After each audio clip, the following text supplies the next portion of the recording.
Raging Review.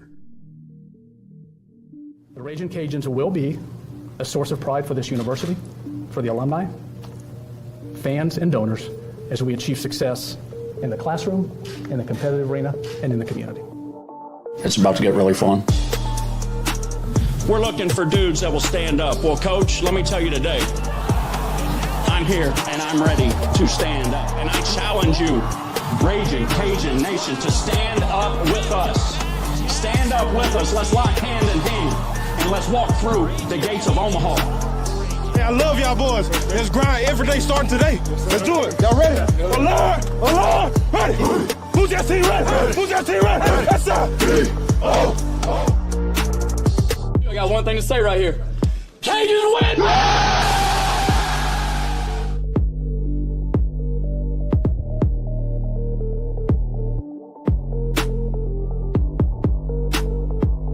Ladies and gentlemen, welcome in to the Raging Review podcast with your boy Joshua, who is the TSAB heartthrob.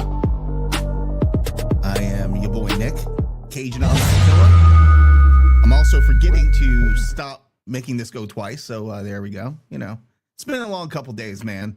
Didn't get much sleep last night, Josh. We were so torn up about losing the TSAB on Tuesday that, I mean, I cried myself to sleep, bro. I don't know how we recover, honestly. It's just going to be it's a long road back. It's just midweek games that really kill your season. Midweek games, yeah. I mean, the parade was nice though, man. We had so much stuff lined up for the midweek World Series parade this year, and the T-shirts and all that good stuff. But that was all derailed by the Cajuns' sad performance. Truth be told, though, it's really hard to follow up an original.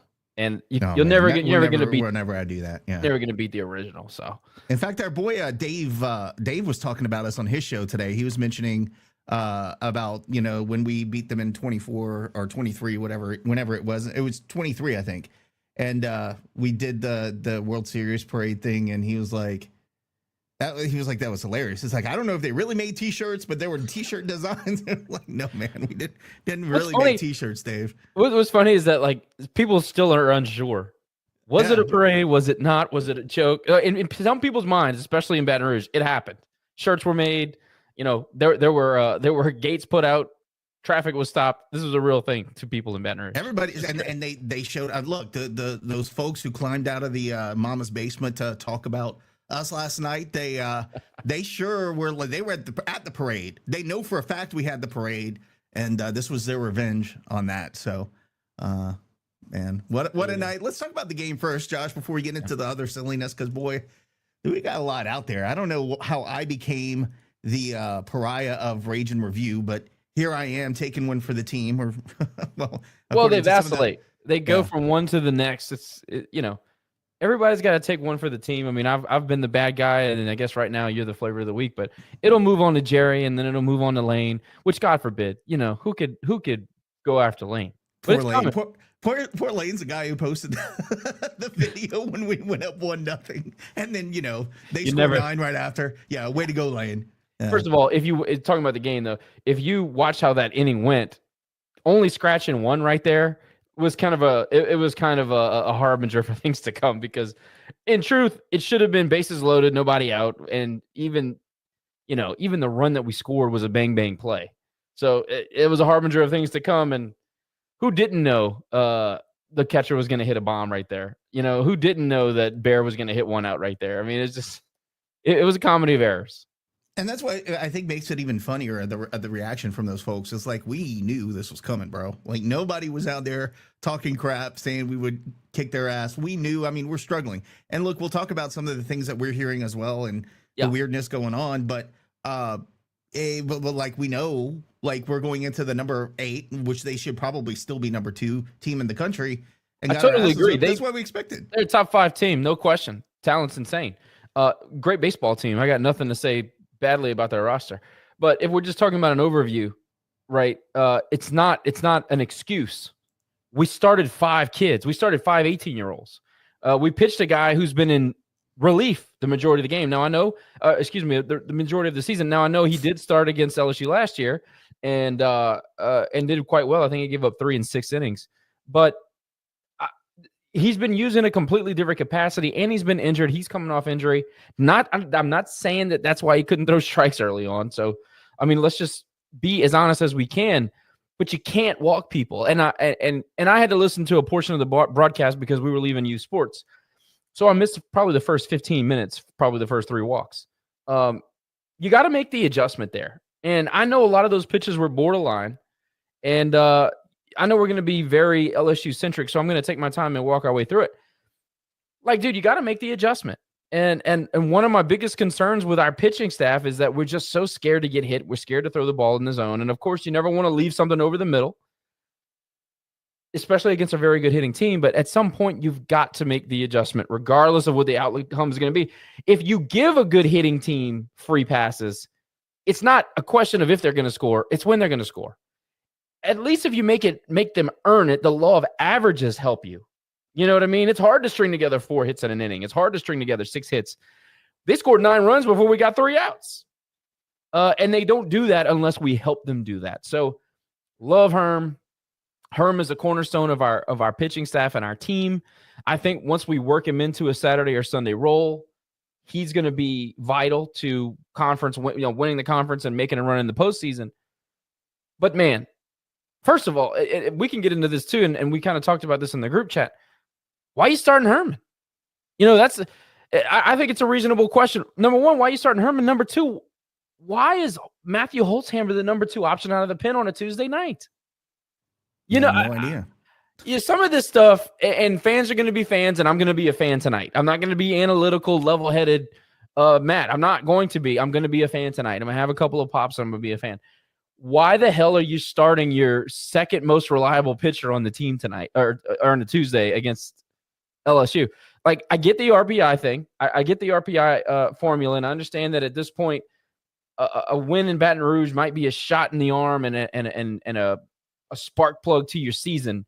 I get maybe the theory behind that. I don't think that that's what Deggs thought at the time, but let's just be fans. But Herm, Holzhammer, and then you go back with Grab, who was really good against Troy for a little, the 80% of his outing. I said this on Twitter. It felt desperate. I don't know if I'm the only one who felt that because I got a lot of private messages that agree.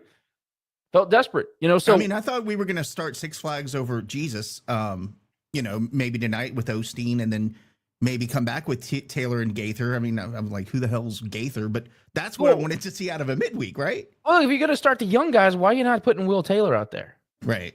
Where's Will Taylor? I mean, he's been effective. We've been hearing how Mandino is such a versatile guy out of the pen and everything, and we did see him finally, but why is he not maybe a number 2 or number 3 option? Why are you going Herm? I don't know. Like, I get that they still do that live bullpen stuff in the middle of the week, but you're talking about it. You're in the box against LSU, I think they're hitting 337 as a team, by the way. All right. Oh, yeah, stupid. How many stress pitches did he throw on last night?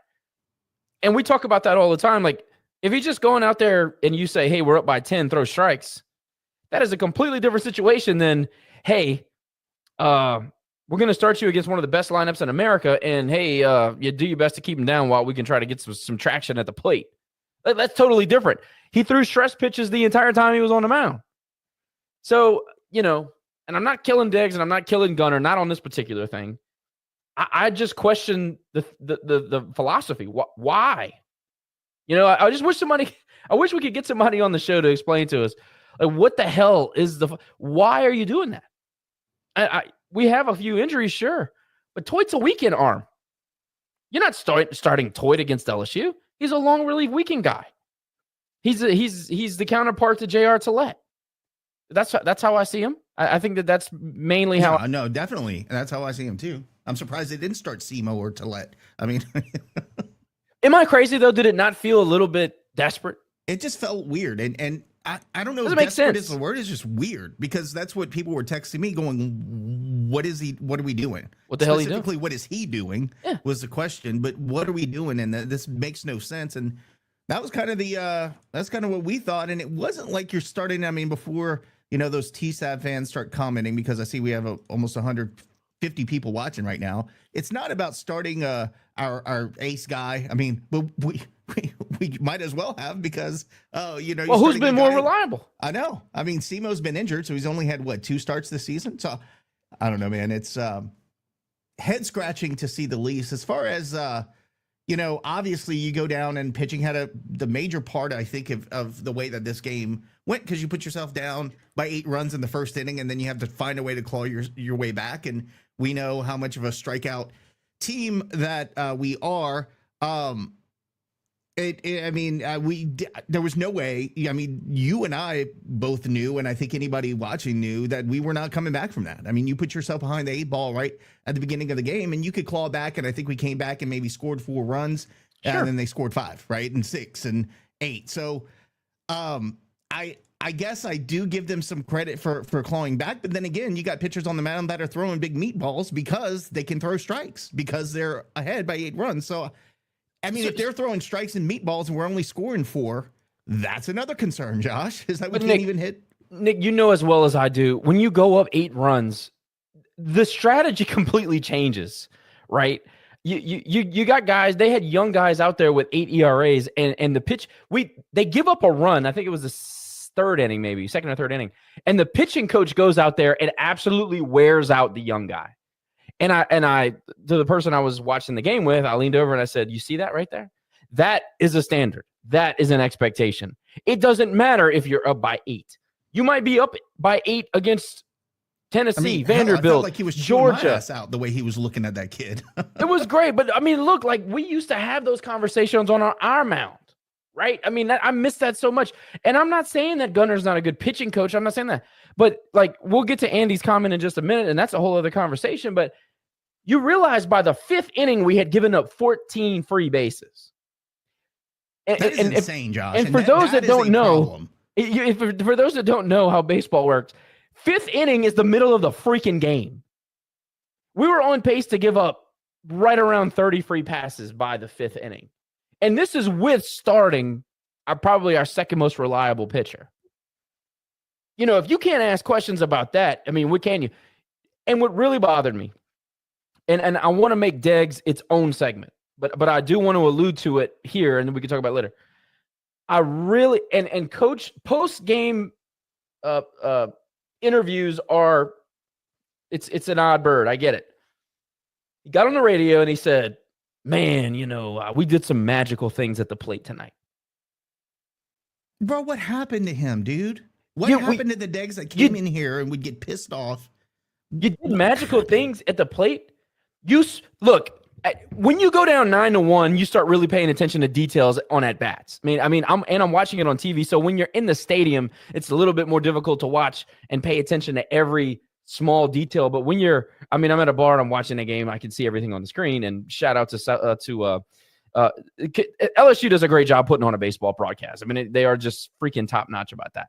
Except for Lynn Rollins. Except for Lynn Rollins, who is insufferable, and I can never and will never listen to be fair, I don't think they like him either. So, he's a clown, dude. I mean, I can make a million jokes, but we're watching, and we're going through quality pitch versus quality take, quality hack, right? And we are in 2nd, 3rd, 4th inning where first of all, the guy they started had a 6 ERA. And then they ran in some young cats that were trying to find 2nd and 3rd pitches. Like the fastball had velo, but the changeup wasn't sharp, or the breaking ball they couldn't throw it for a strike. So you could tell that they were getting bullpen action, essentially.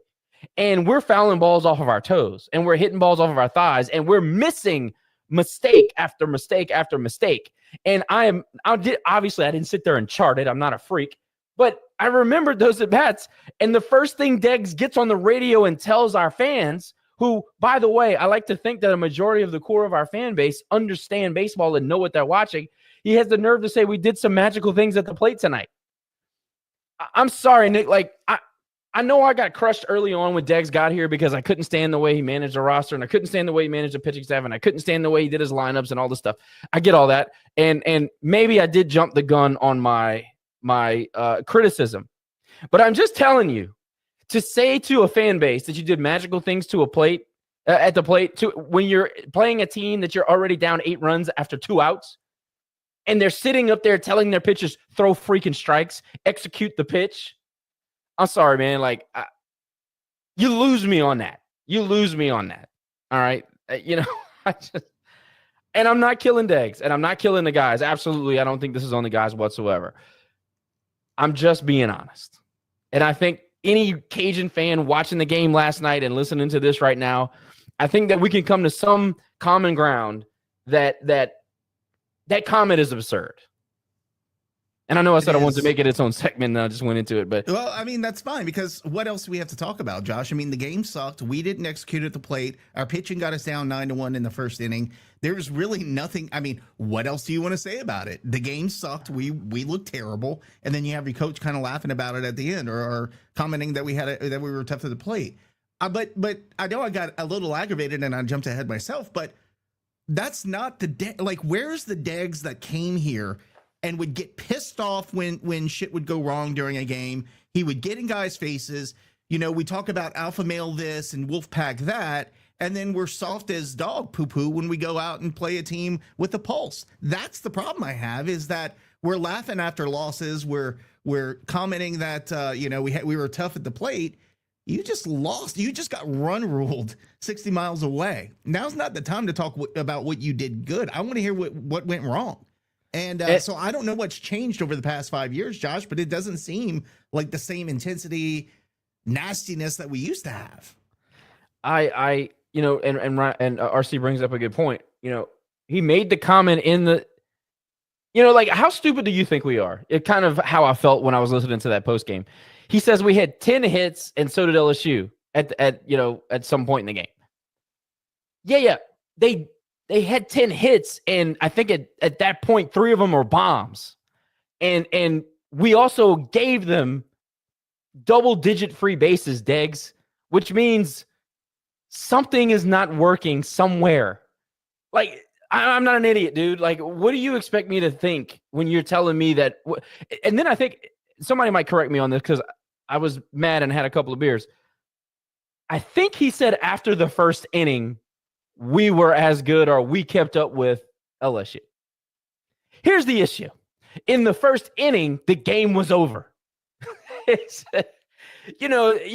just trying to be as level-headed as I can about it without, it's hard to toe the line of I'm a fan and I'm also trying to be analytical and I'm also trying to look ahead at the season. And by no means do I think we're dead and done. And by no means do I think we can't make noise in the conference. I'm just trying to you got to know where you are to get where you're going. And it just shouldn't look like this right now, Nick. I'm sorry. And I know what the apologists will say. You're starting freshman. You got injuries on the pitching staff. I get it. Simo was out for 2 weeks and he's back. Toit was already a TBD and then rolled his ankle. So yeah, that's a loss. He also got shelled at DBU. I mean, let's be honest. Just be honest. I love Dylan Toit. He got shelled at DBU. Okay. Blew the game. Really. If we're being honest. Love you, Dill. But that's what happened. Let's just have a real conversation. Yeah, I think he would say it too. I mean, and he you're would. not telling anything. Yeah. Because he's a realist and he's a competitor. Right. But going back to your comment, I know I will keep bringing this up until I'm dead because I was in the stadium when it happened and I could not freaking believe it happened. Hayden Dirk got punked by Southern Miss and Deggs made the boys stay in the locker in the dugout. And at the time, I was talking to at least 4 players that were everyday guys at that time. And they specifically said, Deggs said, do not come out of the dugout. Now, I'll qualify that with, I don't know if penalties are stiffer. I don't know if guys are mandatory suspended. I don't know his policies. I don't want to know his policies. I don't want to get too close. All I'm saying is that in the previous regime, if somebody throws a bat at our pitcher, stay with me, Nick, at the pitcher, Tony's setting the dogs loose on anybody, whether it be LSU, whether it be Southern Miss. It could have been Centenary. They're going after him. Those days are over. Coach here, check him out. Yeah. I don't want to hear guerrilla warfare. I don't want to hear alpha. No, I don't want to hear water hose boy. I don't want to hear it. And it's funny, they posted water hose boys after you got your ass kicked. And now 5 minutes before it, we're going to post water hose boys. Nah, dude. what do we call them? Plastic straw drinkers at this point. That's I what we think feel I think liberal paper straws was That's something what in there. it was a liberal paper. We had to add a liberal in there. One of the things Andy brought up, asking about Gunner and what short time should we start asking questions. I think it's always fair to ask the question about like, hey, they're underperforming. Like, what are we going to do? What is the future for Gunner? What does that look like? Because we've been through, let's face it, 3 pitching coaches. We had BJ Ryan, then we had Tibb as pitching coach, and now we have Gunner. And we know, I think I heard through the grapevine, part of the reason BJ left is because he wasn't really allowed to be a pitching coach. He just kind of was there just to sit on the bench and, do his thing outside of a game. But during a game, he had no real power there. My question is like, do you think that's still going on? Do you think Gunner, how much of an impact is Gunner? And is this a Gunner issue? Is this a from the top of the house? Is this is it, a quality of pitch? I mean, I don't think we have any bad pitchers on staff. I just think we have a very inconsistent bullpen, which is what we have had for how long, Josh? And starters who were trying to convert from bullpen guys to starters. And here we go back to that when we thought we were out of that. So I don't know if it's, and that's my question. Is this a Gunner issue? Is this from the top that won't let Gunner be a pitching coach? Is Gunner learning along the way? I don't know the answer to that. It's tough. We have limited. I mean, we have a little bit more access than most, but you still don't know, like, why is Martinez at Arizona State and their best pitcher? Like, those are the kind of questions that need to be asked. Why was Martinez a total cancer in this locker room, but he's at Arizona State and putting up numbers? You know what I mean? Quality of roster, different culture. I don't know. I think those are the kind of questions that you have to ponder. And why are we in 3 pitching coaches in? That's another good question. Like, why are we in that position 5 years into the regime? Well, I think I'll defend the situation this way. When Tony, whenever, I hate talking about this, but when Tony passes away and you're trying to scramble to put together a staff, you know how much people love this place. And I know that BJ, he wasn't looking for the glory and he wasn't looking for the money. He wanted to help. And I think that BJ was, for lack of better terms, a stopgap. He was kind of like a substitute teacher in a lot of ways where, he was coaching college or high school. And then I don't know if he wanted to be a college coach, but he wanted to help. He wanted to fill that void. So I look at it that way, like a means to an end, And then I think that Deggs got into his role and it became his program. And then the next 2 hires are totally on him. And I mean, and to be fair, Coach Tibb is still here. So it's not like he was a terrible coach. He was just kind of like. And he's a great asset. I think he's a great. Everybody we've ever interviewed on baseball wise has said nothing but amazing things about Seth Thibodeau. I'm thrilled that he's here. And I don't want him to go anywhere anytime No. soon. So let's. Great recruiter, great coach, very well respected, good scheduler. I mean, he has all that checked. It's still not out of bounds to ask, how are we here again? Where 4 years of full Deggs, almost 5 years, and some of the same issues are coming up. And this is not a TSAB thing. We were asking these same questions before this. We asked some of the same questions down the stretch of last year. Do I want anybody fired? Of course not. But that'll be the first thing that they say. So I just want to put that disclaimer out there. We're not calling for anybody to be fired. We're not calling for anybody to lose their job. We're not calling for anybody to be demoted. We're just having a conversation. And by the way, we were told that's not even having a conversation about this stuff is none of our business, but I think it is. I mean, again, we're showing you the people asking the same questions that we're thinking. So it's not coming from Nick or Josh being disgruntled, but there was obviously a gap in between what LSU put on the field last night, what we put on the field. And again, you can be the number 5, number 8, number 1 team in the country, but look at number 19 Southern Miss getting beat by Nichols last night. Sure. They weren't scared they weren't, they didn't go in there and give up 9 in the first inning to Southern Miss. They went out there and played their game and did their thing, and they were well coached and, got out of there with a W on the road. Well, neutral, but still on the road. So it's the expectation of this baseball team is to never get blown out by the team across the basin. And when that happens, yeah, we're going to ask a lot of questions. And I think that's fair. We've made too many strides in this rivalry, and jackasses can get on the internet and say it's not a rivalry. You people don't understand what you're saying. It is between the fan bases and the people who have been around here 30, 40 years. The score might not say it, but between the communities, the cities, the fans, the universities, you can continue on, especially in baseball and softball. It absolutely is a rivalry. And we have made it more of an intertwined rivalry over the last 10 to 20 years. You cannot go to Baton Rouge and get run ruled. You can't do it. You are starting to undo all of the progress that's been made. I don't care. I don't care what the administrators say and what the people say. I don't care what they say. I'm saying within sports people, athletics, you can't go on the road to Baton Rouge and get run ruled. It can't happen. Because for all of yesterday and probably some of today, the papers, the radio, the TV stations, the Twitterverse, the podcasts, etc. What are they talking about? They're not talking about how, man, Louisiana is a quality program. Man, Louisiana puts up a big fight. Man, the Cajuns went in and fought the Tigers again in Alex Box. That was the progress that we made for so many years. Today, they're saying, man, that was a massacre. What's going on at Louisiana? Well, actually, they're talking about Cajunomics, but that's the second thing they're talking about. Well, they're welcome. You're welcome that we provided that extra distraction. By the way, we did such a good job of shutting them down. They had the game on streaming last night. Speaking of, I want to play this clip, and I mean, if they want to report me, then they're gonna go down too, because they're actually doing what we got them pulled down for. But let me share this file real quick because or this screen. We talk about this is they like to say this is not a rivalry, little brother. We don't care. You don't matter.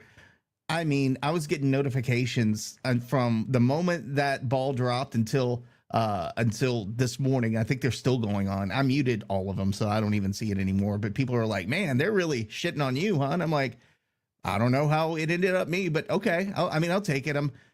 Twitter, and when we had AYS Sports yesterday, Blake said it. He was like, Twitter is not a real place. Bruh, Twitter is not a freaking real place. And you see that because you have a bunch of idiots who hide behind a fake name just to shit on you. But anyway, this kind of is the epitome of how excited those fans were, because you hear it out of the mouth of good old Lynn Rollins right here. Let's see what Lynn had to say about this nice play, right?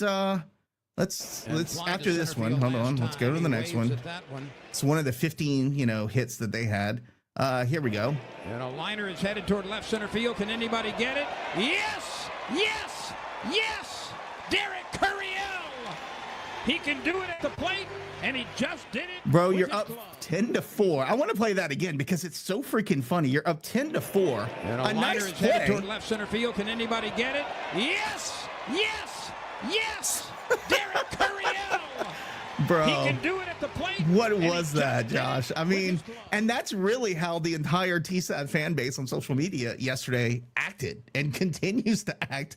And but they don't care about us. The one guy who keeps asking me, well, what was the score last night?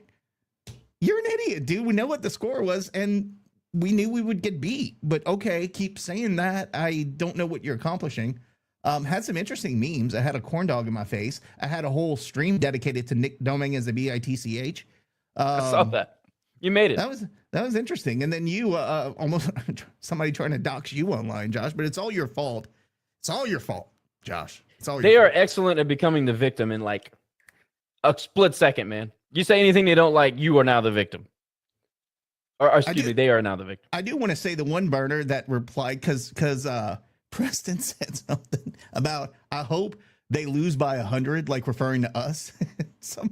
One of our burners went up to him or responded to him and said, you look like you need to lose 100, brother. And then, of course, that was pretty funny. Obviously, the sheer numbers, we can't compete because they have a larger fan base. But I got to tell you, for a small group, we do some pretty heavy lifting. The burners are freaking legends. Yeah, I mean, again, really they have good to take it out content on somebody. They don't know anybody else. We're the only ones out here putting our asses on the line to talk about it. Which is why I typically don't take it seriously. And Nick, when we grew up, like I'm giving the old guy speech, I guess. It used to be fun. Like you could make fun of somebody's teeth, like I did to Gaden. You could make a little fun of somebody's teeth. You could just have a little fun about the rivalry. These people like pull out Glocks and take pictures of it, and then they hint like they have your address, and then they take it to this whole other level. And I make this joke often, like I forget how old we are. We're getting up there. I forget. These youngsters, man, it's their entire lives revolve around the click. I know it's baseball, brother. It's midweek baseball. We're talking about kids playing baseball in the midweek, and now you got guys doxing you, sending you text messages. I get those all the time. I don't know how, a whole stream dedicated to I am a, what, and it's so weird, but it's funny. And the certain fans who use a lot of fake filtering and makeup on their pictures want to talk about me having a double chin. I don't think I have a double chin. I mean, let me mew. I know Caden liked to mew back in the day. Maybe I need to start mewing more. But it's like they take it to that, like you said, they just take it to that next level that all of a sudden, like people are telling me they're coming to my house and they have my address and they're going to come and tear my door down. Bro, like, I live in Texas. We are an open carry state, and we like those laws. So like a terrible decision. And you're publicly threatening people online, which is not a great look for you, especially when you're a Mr. Doctor or whatever you are. And they won the game. And they won the game. Well, you remember the day after they won their natty, their entire existence was us. Remember that? Oh, yeah. That's all they talked about the following day. We had them for 2 days talking about us after winning a natty, bro. I know. An actual one, not a midweek natty.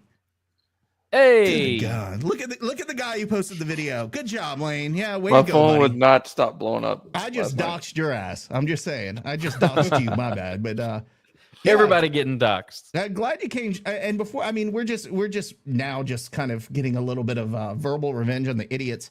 We just started, Lane. You came in at the perfect time. But before we like get into it on your part, what was your experience like at Alex Box? Because I know we always talk about the crap fans. Those crap fans don't go to the games, right? Yeah, they don't. They don't really I don't either, exist. according to some people. But they don't go to the games, so it's you. I mean, those fans are baseball knowledgeable. They're a good group. They're fun. They'll fist bump you after a good play. I mean, hell, we were tailgating with some LSU fans earlier before the game and all that. So that just proves how much make believe the neighborhood of make believe Twitter is, because those people aren't even at the games.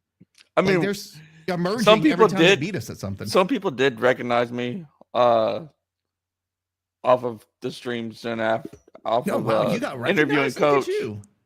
And they're like, "Oh, you're with Raging Review. You killed Cajunomics." I'm like, yeah, sure. We'll go with Is that going to be our legacy? We killed Cajunomics. That's so hilarious. And I actually did for a little while last night, but we'll talk about that later. Yeah. But like, they're still. But no, like the fans that soft, bro. The fans that I came in contact with, they were nice. We were joking around about the game. Like by that point, it was well out of hand. So we were just joking around, having a good time. And normal people. This is the thing. The louder the person is on Twitter, the further away they live from the actual campus. I'm telling you, it's a tried and true formula. Like, take Gaden, for example.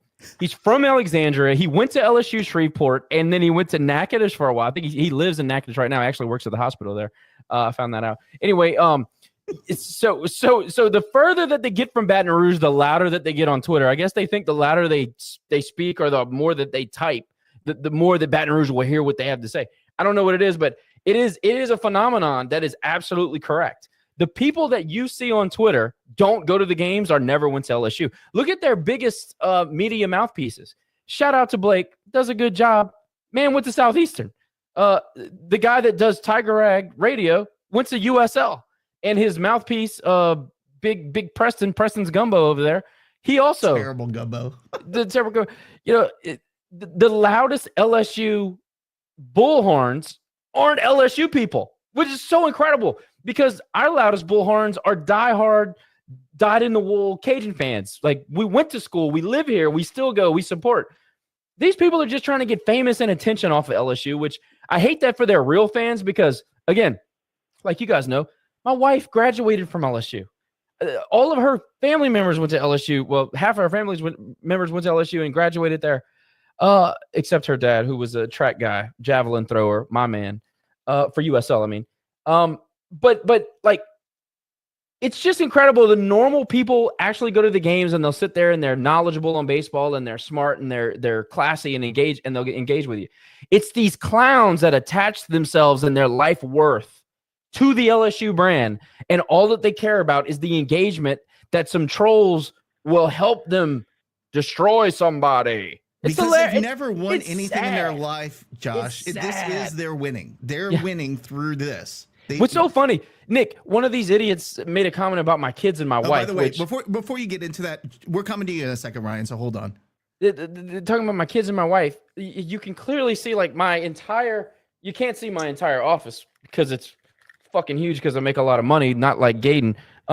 But you can see all of my kids' art all over the walls in this room. I'm serious. Like, my entire life is my kids. I coach them in everything. I just got back from Boy Scouts and soccer and baseball.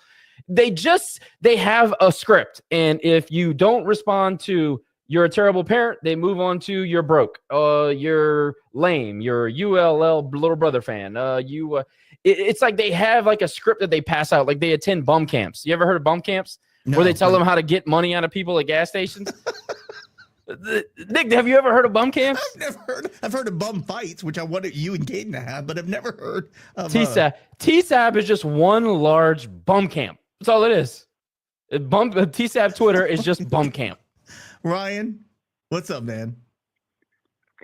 Yeah, this isn't Ryan. This is Caden, and I'm challenging Josh to a fight because he said he would break me in half. You could come up to Natchitoches. You could come up to Shreveport. It doesn't matter. Whenever you want to do it, we could put the gloves on, buddy. Okay, pal. Oh hey, pal. I'm not your guy, pal. I'll F you up. You understand me? My name's Caden. Yeah, that's a goated call. Now that I'm looking at the caller ID, it does say that, actually. I don't know what happened to Ryan. If it's a 318 number, it's definitely Gaten. I have his phone number here if you want to share it. Screw you guys. This is for Cajunomics. Did you slide for Cajunomics? We need Ryan back, man. I don't know what. Jesus. That was excellent. That was excellent. Maybe the real Ryan will call us. I think he might be calling us. Let's see. Oh, yeah, also, open invitation to Gaden because you know he's hate watching. There's the number, buddy. Here it is right here. It's scrolling down. Does it work, though, is my question, because the dude's always on Twitter. He is on Twitter a lot. But look, here you go here. Here's the number. You keep talking about meeting in person and talking to me in real life. I don't get your infatuation. It's kind of strange. But if you want to call, here's the number. Happy to talk to you. Happy to talk to you. The real Gaden. If this wasn't the real Gaden, just putting it out there. No, I do have to say they do have a strange fascination with the phallic symbol thing. A lot of pictures of me were cropped and put in those situations. That's actually kind of funny. I do find stuff like that amusing. So, man, but it's those ones that just take it to the next level, and then when you ignore them, they even get more mad, which is funny. He really got upset when I called him dinosaur teeth. I mean, it really went off the rails. That's when he started. Dude said I had 3 chins. I was like, and I just owned it. Okay, I'm fat. Well, move on. I thought it was tame. Really, I was behaving. Really, we got sponsors now. You were actually very tame last night, by the way. Thank you. I appreciate it. But the old Matt would have shown up at wherever he had to go. And I've been working on it, Lane. I've been working on it. I'm older now. I'm more wise. But oh my goodness. But back to the game. Now that Lane's here, he can give some more insight. I did think that the guys battled at the plate, but you cannot deny that the strategy totally changed. The strategy was stop walking people, just throw strikes. We're up by 1 million.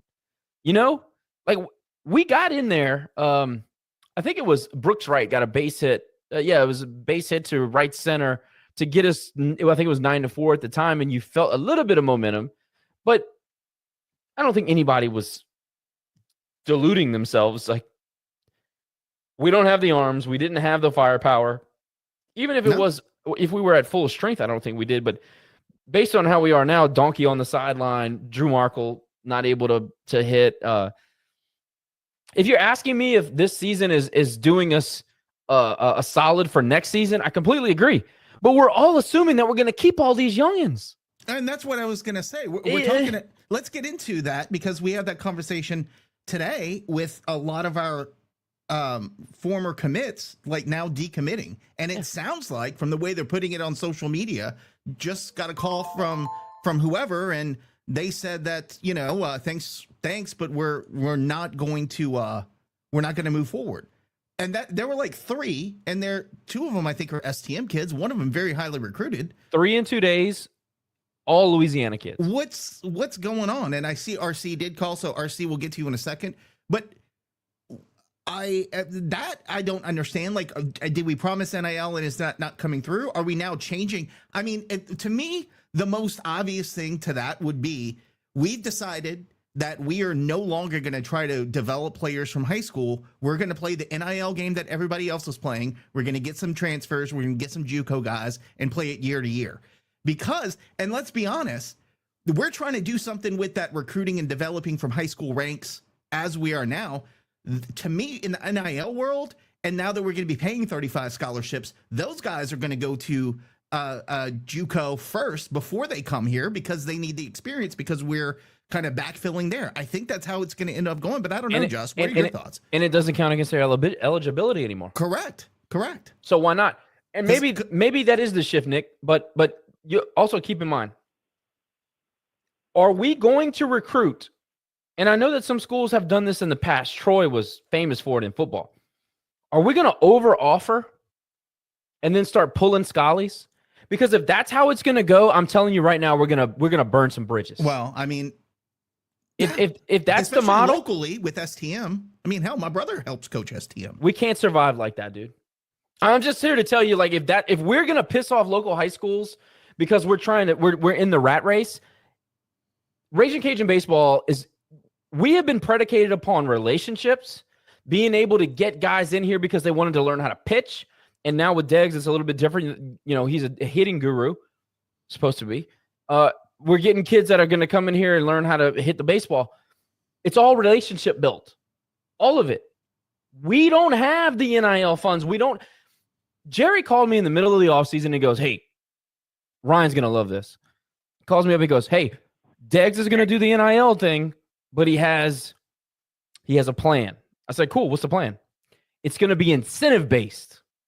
So if you it's going to be if your GPA is this, and if you have, this amount of years in service, and if you do this community service stuff, and if you produce at this level, and there's going to be all these tiers of what they accomplish based on, or the money's going to be paid out based on what you accomplish. And I said, I got to be honest with you, Jared, that sounds great. Who's paying for that? Well, the businesses are going to buy in. Well, here's the thing. Do you know how much it costs to have a suite in this new football stadium? Do you know how much it's going to cost to build this new baseball locker room? Do you know how much it costs a freaking park? Do you know how much it costs a freaking tailgate as a corporate sponsor now? Who's paying for this? Is that was the question that I asked him 5-6 months ago. And now we've got highly touted Louisiana kids at STM getting their schollies pulled. I don't want everybody to jump off the bridge. I'm just saying it's concerning. Are we over offering? Because if we're over offering, we're never going to survive like that. And if we're going to go strictly JUCO and it's going to be a Texas to Louisiana pipeline only, I'm not a fan of that. I'm not a fan of that strategy. I don't think that works. RC's going to pay for all that stuff. RC, I heard you writing a blank check, baby. What's up? Yeah, I've been writing enough checks to doctors lately. I can't do the NIL thing anymore. Yeah. Well, it's good to have you on, brother. How are you? Thought you called earlier. I guess we got disconnected. I think Caden called in ahead of you, so my bad. Who? Yeah. Some guy.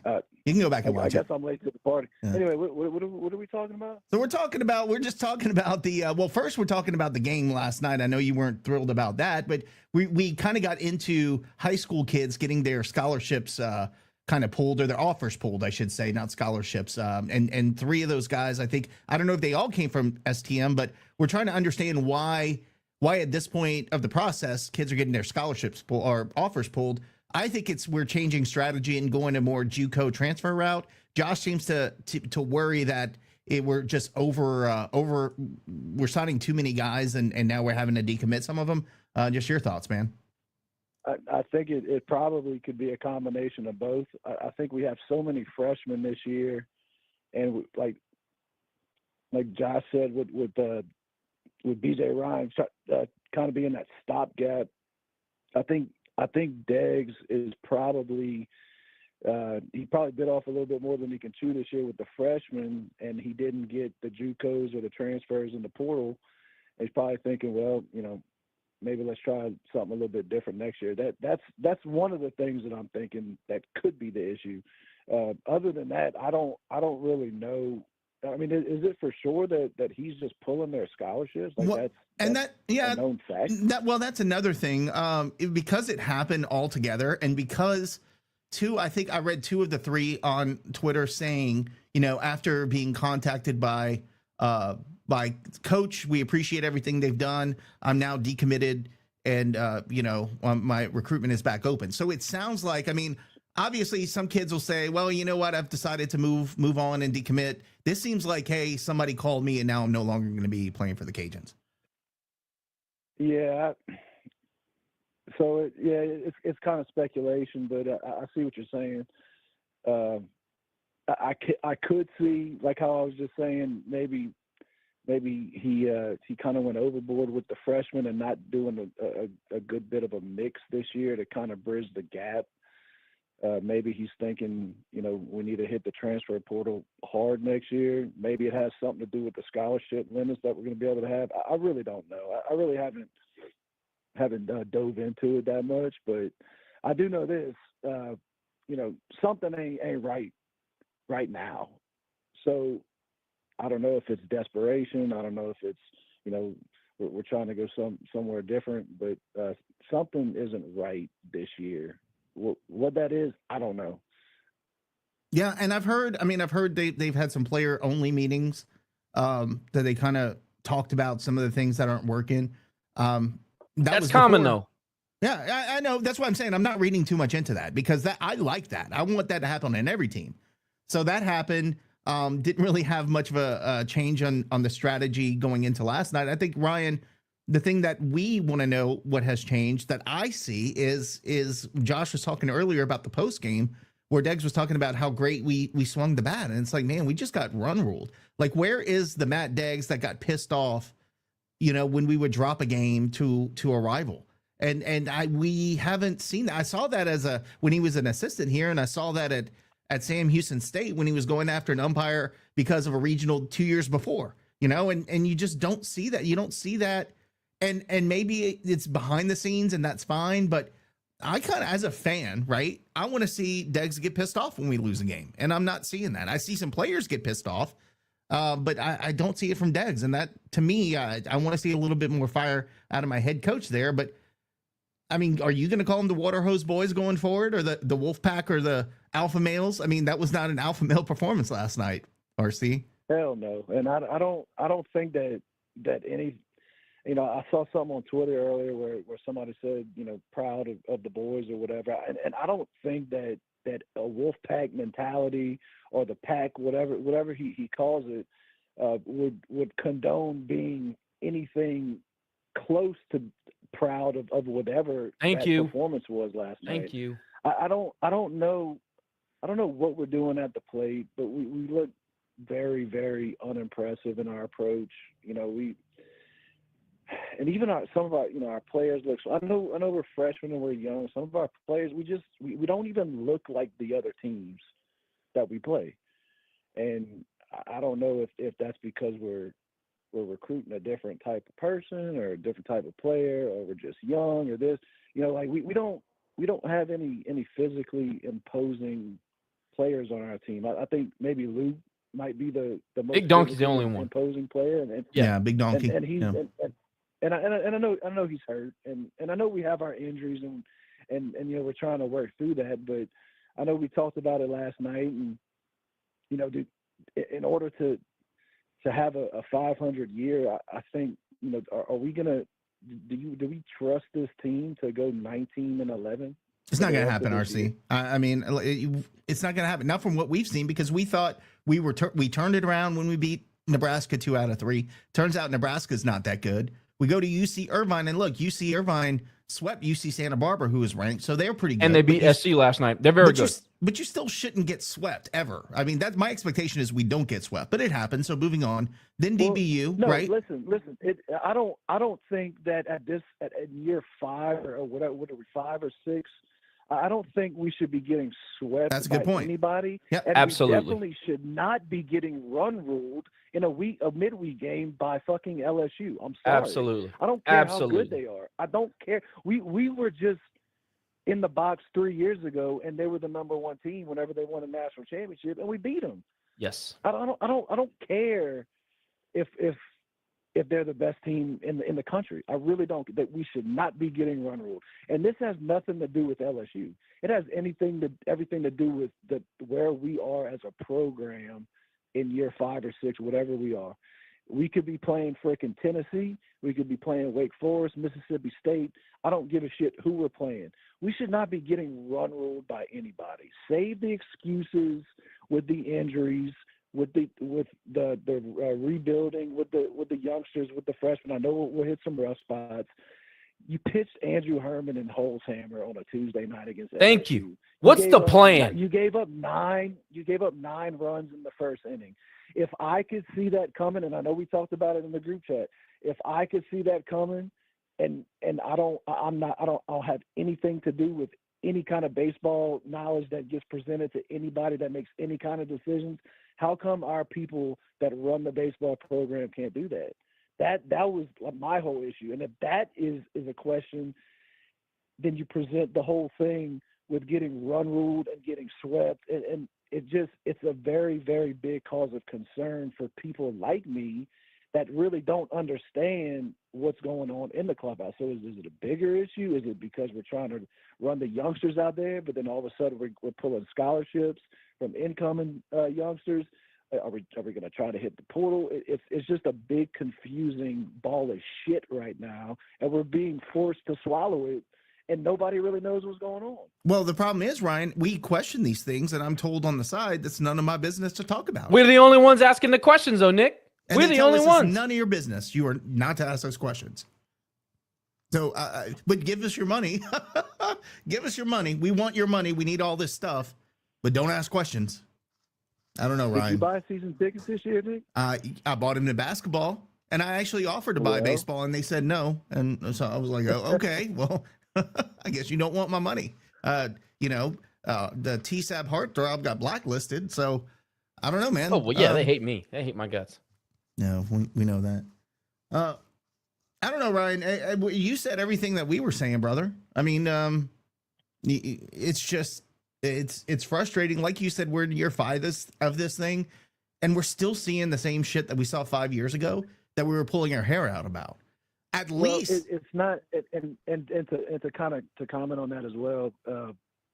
It's year 5, and we still have to wait. In a 56-game season, we still have to wait half the year in order to figure out what we're doing in the lineup, and then we don't have a consistent lineup. But it's like that every year. Like we have to figure it out halfway through the year every year. The last 3 years it didn't matter because we had studs, and then we figured it out. We have a bunch of young kids right now. We got a bunch of injuries, and it's not going to work this year because we don't have the time to figure it out. So that's another frustrating thing. It takes too long to get this shit going every single year. It's worked the last 3 years. It's not going to work this year. So no, and there's some positive in that. Like, I want to develop, but who's to say that Brooks Wright decides to stay here? Who's to say that Simo doesn't go to Texas and take that money that they offered him in the offseason? Who's to say that any of these freshmen that aren't getting the playing time? Freaking Nick loves Blaine Lucas. He's not getting any playing time, and I know some people ain't happy about it. Like, who's to say they're going to stick around here so all this development and all this sacrifice could be for naught? And what really pisses me off is that everybody can go, well, Deggs made a regional 4 years in a row. Aren't you guys happy? Well, you know what making a regional means? It means you're one of the top 64 teams in the country. Top 64. No, my goal is not to be a top 64 team. Yes, I'm happy to be back in the postseason. Sure. But 2 of those years we had to win the freaking tournament to get in, and 1 we got an at-large, and we didn't look really good down the stretch doing it. So it makes us. It's tough to ask questions because everybody has that blowback answer that they can say, "Well, we're making the postseason." Yeah, but dude, I don't think people understand that we had a team with Spencer Arrighetti, one of the starters for the Houston Astros, and Connor Cook, who's about to be a big leaguer, in our weekend rotation, and we didn't make the freaking tournament. Like, people forgot all about that. I know that people want to blame Bobby Leday for being a terrible shortstop, and that's why we couldn't win the tournament against Georgia Southern. Everybody remembers that game, but it wasn't about that. We had a pitching staff that was ready to win, and we found a way to not make that tournament. That's been lost in the annals of history. That pisses me off. Those same issues are still on the pitching staff. We have enough talent right now. We have a freaking All-American, and I know he's been hurt, so I'm going to give him some leeway. And when I say them, I mean the coaches. Chase Morgan is an All-American. We should be in a better position. Herman was hurt early, not hurt now. Why are we pitching him on a Tuesday?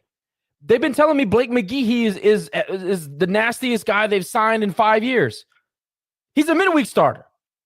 Like, I like Blake. I'm not crushing the guy. I'm just saying, like, all of the things that we've learned about these pitchers, Blake's liable to he'll probably transfer to Southeastern and they'll be a tournament team because everybody else who transfers out apparently is they're pitching on the weekends. Again, I go back to Martinez, and there's another one who transferred last year who's a weekend starter too.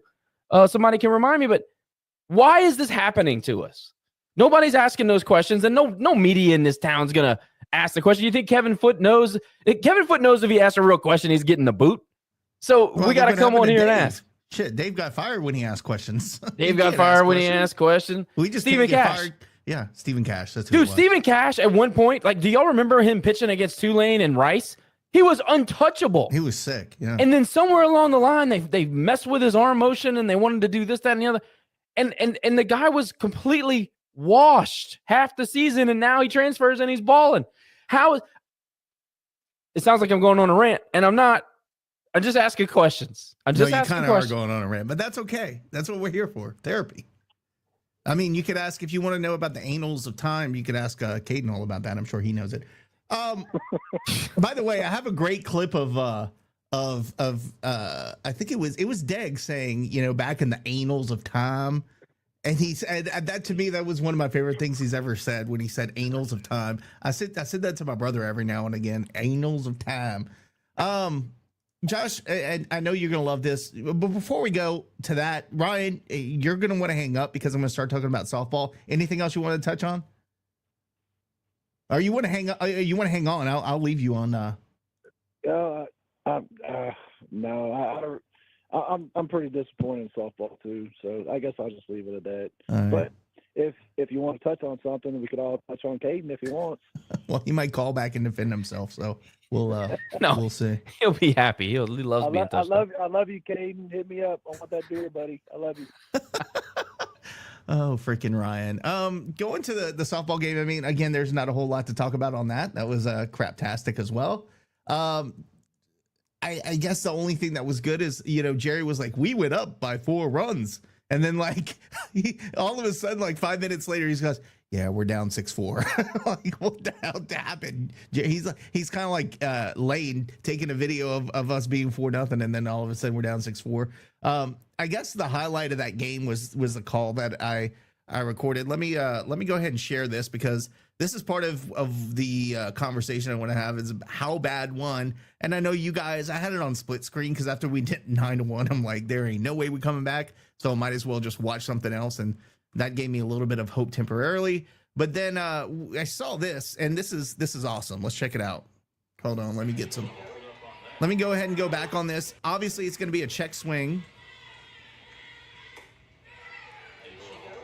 Points down to the third base umpire. That's freaking terrible. That's one of the worst things I've ever seen. Who can't see because he's at third base and she's a right-handed hitter. I mean, that's worse than asking the guy in the middle of the field, because maybe at least he could have an angle. One, she was nowhere close. She didn't swing. Even Dan was pissed. When Dan gets pissed, something's wrong. But then, I mean, just how bad is this, man? Yeah. The guy behind the plate, by the way, was probably the worst umpire I have ever seen call any game in the history of Everdom, whether it's softball or baseball. That was on the level of like UC Irvine shit. I mean, he was that bad. But yeah, obviously not the reason they lost the game. Don't clip this and be like, well, he was complaining with that one call. No, we were down like 11-4 at that point. We weren't coming back. But Josh, it was just overall terrible. Yellen, what's up? The only thing I can say is like, if Emily hits a double or hits a home run like she's been doing, it's a brand new ball game, and there was 0 outs at the time. Yeah. So I mean, it could have possibly changed it around, but it was a dumb call. It was to terrible. Make it that point. Josh, this is just another example of I don't understand why this always happens, that we have just awful officials in every sport. That was just bad, man. That was just bad. If it would have been LSU, I would have posted the video if it was opposite, because that was such a bad call. I don't care who's at the plate. There's only a couple of explanations. Either incompetence has eaten at the core of collegiate athletics, or somebody had money on FanDuel. I mean, like at some point, there's got to be an explanation to how bad officiating is. And I know we complain about some stuff. We very rarely blame officials for losses, wins, whatever, because I don't believe in blaming. Like, I know a lot of people were mad about the UC Irvine officials, and yes, I thought that they were out to get us, but UC Irvine was a better team. But that right there, the gusto with which he rung her up, it is, dude, let me tell you something. That guy or girl, whoever, I don't know, could not wait to call that. Couldn't wait. Like, there is no freaking way you can see if that's a strike or not. And you can see how quick the camera pans, and he's already like this. Oh, yeah. Oh, he was ready to go, bud. It's an ump show, man. It's an ump show, but not why they lost. And yeah, it's no different than the TSAB game in baseball where no. I think well, first of all, that first call where he beat him by 2 steps. Hit first base and they called him out. That was insane that we even had to challenge that, because it was such a bad call. Like, one of the other guys should have just come over and said, no, dude, like, we don't need to review it. Yeah. He was safe, but they would review it. And then, the strikeout call, the first batter of the game. Oh, yeah. Ball's in the damn dirt, strike. Yep. So it should have been bases loaded, no out. And I alluded to that earlier in the show. Should have been bases loaded, nobody out. And we could have scored 2 runs with that little dribbler on the infield. We still didn't execute, and we still didn't take advantage of the situation. However, poor officiating. No matter how you slice it, it's poor officiating. Yeah. And it's a shame that at this level, Tigers, Cajuns, I know it's a midweek game, but there probably was 9,000 people in the stadium, and I don't know what SEC network gets, but I'm sure it's a pretty substantial number. You put that crap out there for consumption. I just, I'll never understand it. Yeah, and this is a good question from Drew. Appreciate him chiming in. NIL totally out of control. Yes, I mean, I think we can all agree with that, Drew. NIL should be earned before signed. I don't know how well, here's the problem with that. NIL is so overregulated right now, but not regulated. So when I say overregulated, it's at the point where there have been so many challenges in court that it's free reign. So right. Anything you try to put around NIL, you can't, because you're limited by these challenges that went to court. So this is why Will Wade went to McNeese and in 2 years did what he did over there, because he can do whatever he wants. And hey, you want to illegally recruit players that are already, you can do it. Who's stopping you? NCAA has no control over it. Well, they did it to themselves, though. Yeah, totally. The NCAA has taken advantage of the system for so long. All of these attorneys know they have the NCAA by the balls. That's why they have absolutely no type of discipline or structure. That's out the window. They have them by the nuts. They can do anything they want because they've taken advantage of kids, families, and programs for so long. If they try to put their foot down, every attorney in America is going to sue the piss out of the NCAA, and they're going to win because they're dead wrong. They ran an illegal Ponzi scheme all this time. They ran child labor laws, essentially. They took advantage of people, and they kept them out of profiting off of their name, image, and likeness. And as much as I hate the NIL system and the way that it's been implemented or allowed to run free, I totally get it. So it's hard for me to get upset. Half of these guys, like, look at Johnny Manziel as a perfect example. Johnny Manziel made millions, maybe billions of dollars for A&M and couldn't hack it in the NFL. And I think he became a drug addict off of it, and his life is totally ruined. He could not make money off of his own name, image, and likeness, and he was one of the biggest phenomenons in the NCAA football we've ever seen. And he never profited a day in his life. And there have been many others. Reggie Bush is a perfect example. Reggie Bush. I mean, like injuries came and they destroyed players' lives. And even though they had a short impact in their sport on a national stage, they made millions of dollars for universities and they never saw a penny. So I can't get mad at it. Because I get it. If the NCAA would have had a little bit of foresight and these universities would have cared a little bit about these kids, we would not be here. But because greedy fucking idiots were allowed to run free, they totally destroyed the system. The entire ecosystem was poisoned years ago, and they all knew it. And they were just trying to get as rich as they could, as fast as they could. And now that the common man has a little bit of power, it's screwed up the product. And I hate that because I love college sports more than anything. I prefer that more than professional sports. But the problem is that there was no oversight and there was no legislation and there was no guide rails 50 years ago. And now we're having to pay the price. So here we are. Yeah. If they would have just, grown some kahunas and just put guardrails into place and let people profit off of this stuff, we wouldn't be in this position. I don't know, man. It's just scary to think where it might go. And every coach, I mean, that's one of the questions we ask every coach is like, how do you think this is going to turn up? How is it affecting you as how you coach? What do you think is going to be the future? Nobody knows. What is this? Nobody knows. The juju. Juju, you bad juju, bro. Herm ain't trash. Come on, man. Listen, Herm, I will go back to the well on this. Herm is a great change of pace guy. Herm is put in a too bad situation. Correct. That's what's happening with Herm. Here, the thing about Herm is like a good employee in a bad environment. He screws around and does a good job. So then they try to take him from his strength and they try to plug another hole with him. He's a great electrician and they try to make him a foundation guy. That's what this is. It's not his fault. I love Herm, and Herm is one of those guys that'll just get out there and do what you ask him to do, and he won't complain or anything.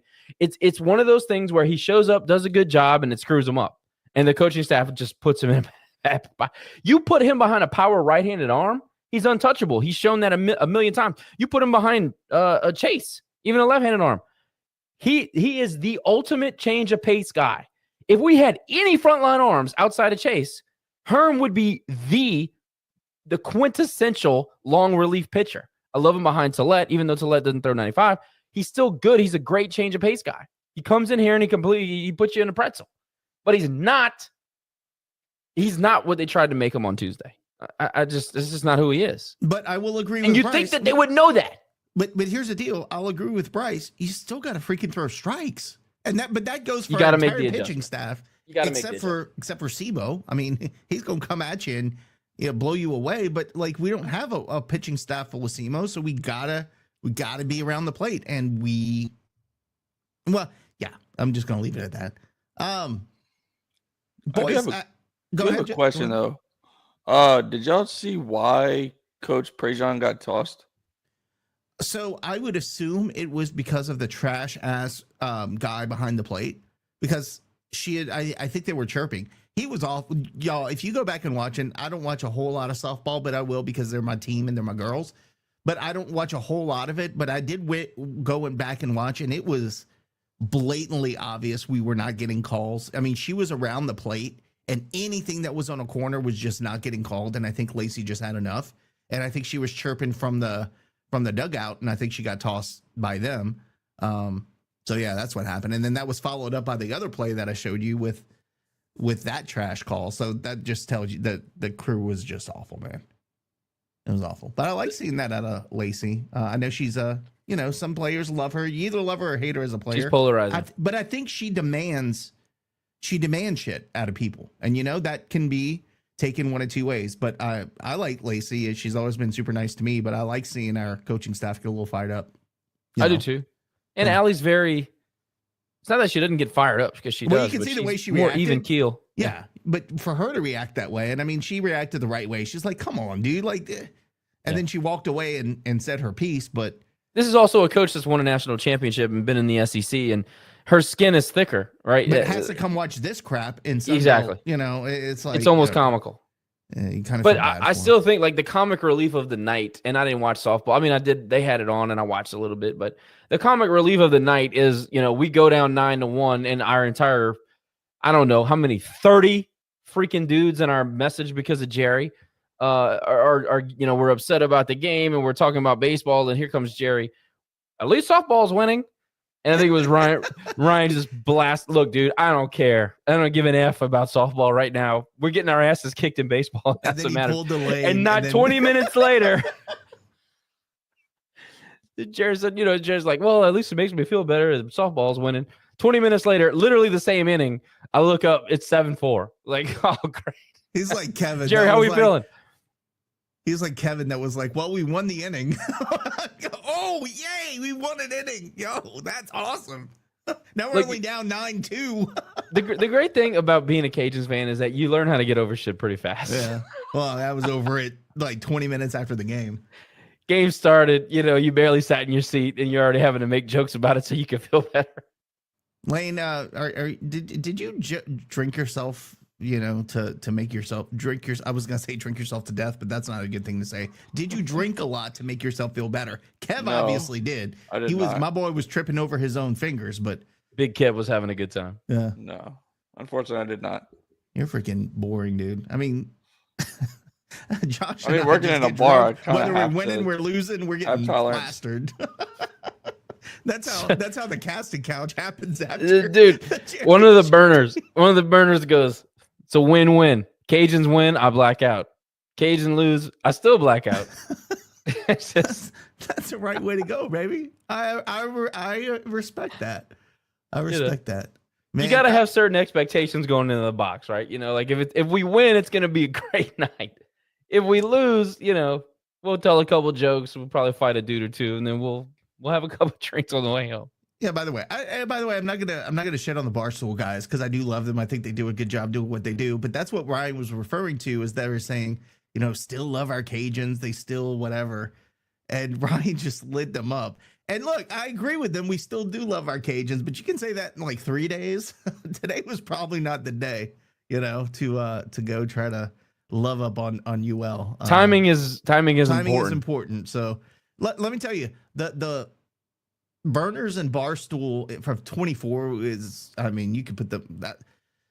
I think our burners are doing a hell of a job. I appreciate them. They make me laugh every day, but I think they need to pick it up, man, because 24 burners were freaking ridiculous. They got a couple of OGs from back in the day that put in some serious work, and most of them still have a pretty decent following, and they do a really good job. Yeah. I have a strained relationship with the Barstool guys because of what they tried to do with Deggs and the burner account and Miguez and all that stuff. So I don't. But the new guy is a lot more. What's the word I want to use here? Because mild-tempered, or there you go, mild-tempered. Yeah. Not as competitive. Nicer, maybe more religious. I don't know, but we Deggs. It's a perfect. We have new Deggs. It's perfect. Perfect symbolism. Oh man, good times. Well, look, you flush it and you move on, and that's what we're gonna do because we have some a-holes to play this weekend. Not the team, just the fans. So look forward to JMU this weekend. But boys, I like I said when I came on, Josh, I thought it would be 20 minutes because I didn't have anything to talk about. We're knocking on an hour 15. I held back most of what I was going to say. Well, and again, we have sponsors. By the way, do you want to talk about those sponsors? Because I think we need to give them shout outs, and we're going to work on. Look, we have some new stuff coming up that they'll be pimped out on. But do you want to talk about that real quick? I usually text back and forth with Darren when we play LSU, but I guess he had roofs to build or something because we didn't talk very much. But Lafayette Roofing, the official roof of everything and the official roof of Rage and Review. But again, man, like, don't think because you see his logo everywhere around town that he's just pouring money into the university because he's loaded like that. They give because they want to support. And as he told me one time, he said, look, some people hunt, some people fish. My hobby is the Cajuns. I go to the games. I set up my RV out by the stadium, by the baseball park or whatever. this is what I do for fun. And some people go on hunting trips that last 3 or 4 days. At least my hobby only lasts 3 or 4 hours. So my wife likes that very much. And I thought that was very poignant and wise. So Lafayette Roofing, one of our great sponsors. He's been with us for years. Darren and the guys. I mean, what can you say? Family, all of them. Great crew. Very, very professional, but honest and transparent people to do business with. And I just love Darren and everything he stands for. He's one of us. Patronize the sponsors. It's springtime. It's about to rain. You're going to have some tornadoes and damage to the roof. Call Lafayette Roofing. Please do that. Lafayette-roofing.com, by the way. I remembered. Recovery Chiro Med, Brett Venable, one of the most innovative chiropractic clinics around. This guy he's literally teaching classes at Tulane. That's how revered and how respected that clinic is. And I just have the utmost respect for him. He works with Raging Cajun athletes every single day. They are, for UL, that's the go-to clinic. Don't call the doctor, no, I messed it up, Nick. Don't call the law, call the doctor. We're going to get it in French. Don't call the law, call the doctor. And that's Brett Venable. That's for any of your chiropractic needs and beyond. He can help you with so many different things. If you have a wreck or anything like that, get in touch with Recovery Chiro Med. Our guy, Kyle Menard at Raging Hydration. Mobile IV. Like, what's better for a Cajun fan? You can go to Baton Rouge, you can take an ass whipping, you can drink all day long, and then you can call him from your apartment. Kyle, I'm dehydrated. Come hook me up. I need to be able to perform for this meeting this afternoon. I'm dehydrated. Come on now. And he'll roll up with his mobile equipment and gear and everything. He'll get you hooked up. Raging Hydration, super cool business model. Look him up.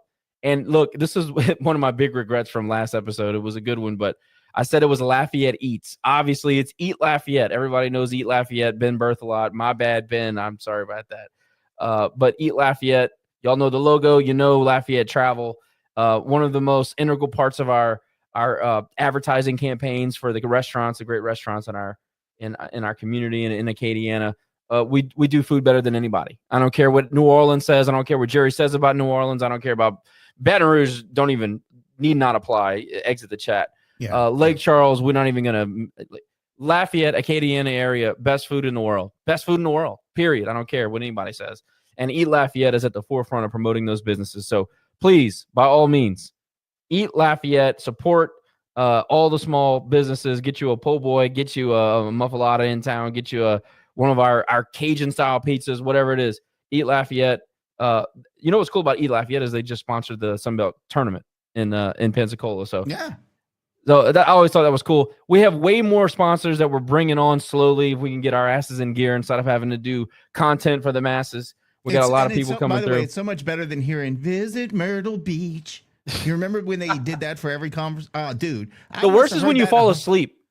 You fall asleep and you can hear that and it wakes you up. It's the worst. Conway is not Myrtle Beach, but we're not, whatever. We'll move that's a whole other thing with Coastal. But shout out to Coastal for beating Troy on the road. Well, no, I think they hosted him. Anyway, and I think Nick went viral again off of a Troy tweet. It's just amazing. And here comes Jerry with the, oh no, Lafayette food is better than no. Okay, good. Yeah, we agree. He can sit there on Twitter, but can't call in. All right, whatever, dude. Missed the shot. Anyway, patronize the sponsors. Patronize the sponsors. Patronize the sponsors, please. They're awesome people. They're one of us. They love Rage and Review. They love Cajun Athletics. They do it because they're real supporters, not because they try to attach themselves to a brand to make themselves feel good about themselves, like Gaden and this guy that's on the screen right now. And there, like I said, there'll be more sponsors that we've already brought on board, but we were working on the campaigns. And look, we're going to be very intuitive about it. We're going to be very intentional about how we present them to you guys. Live segments, live interviews with these people that are come in and tell us about their products and how they're integrated into the community. I'll say less because I know I did a lot about the sponsors, but it's hard to cram all the good shit into 2 minutes. So because they're good people, dude. Like these are real people. I could do 10 minutes on each one. Guaranteed. I know. They're awesome. But look, Daryl did find the home plate umpire last night. This is why I'm posting this. What's what he said? He said the home plate umpire at Lamson. Makes sense now, doesn't it? Whatever happened to that guy? Oh, there's no national game. It's going to be regionals. He'll show up and do that and all that stuff. You got to give him some credit for being a professional clout chaser, though. Like, I almost respect it. That is something. By the way, I just called Jerry out. Guess who we have on the line? Is it Gaden? No, it's Jerry. I mean, I don't know. So Is close. it Jerry? What's up, bud? Hey, what's up, guys? Yeah, you called me out. You said I'm on Twitter, so I figured I'd come and say hi for a little while. Well, great I'm glad. job, great Yeah. show so far. Sorry, I couldn't make it. Are you tonight. glad I'm holding down? We're holding down the fort, Jerry. Oh, absolutely, always, always. What's up, bud? What are y'all up to? I was just kind of wondering, is when Louisiana went 1-0 in the baseball game, what happened afterwards? I'm kind of wondering. Thanks, Lane. What happened after that? What after? Look, Lane's tuned out. He's like, I don't have time for this. Lane, what happened after we went up 1-0? Lane. Oh, I don't know. We got free publicity. The way I look at it. Hey, Lane gets it. He gets it. We got him. Yes. Hey, look, that gave us easy traffic, so I'm not going to complain about it. We got a lot of impressions from it. I feel like it's weird because we get run ruled, and we kind of knew going in that this was most likely to happen just based on the circumstances. Yet, I feel like there's like more LSU people that are angry at us for whatever reason than run ruling us. Do y'all get that vibe too? Like, there's a lot of anger on Twitter right now. It's weird. What they won't admit is that we really do occupy space up in their brains, and we really do own them. And they'll get on there, and they'll get behind their troll Twitter accounts and be like, LSU, ULL, little brother.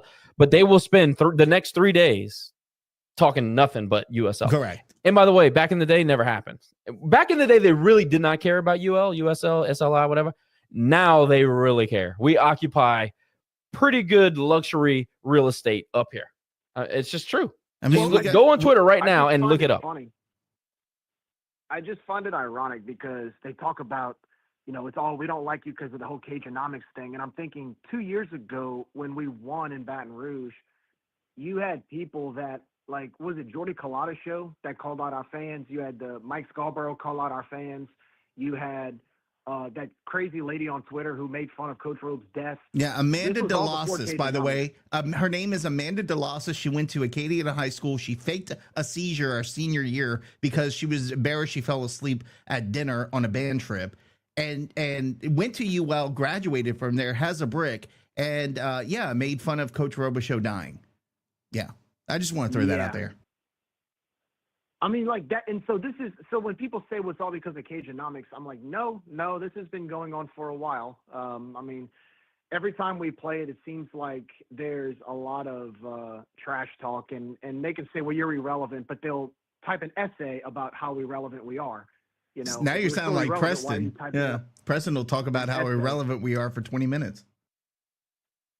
Well, that's for another time, but yeah.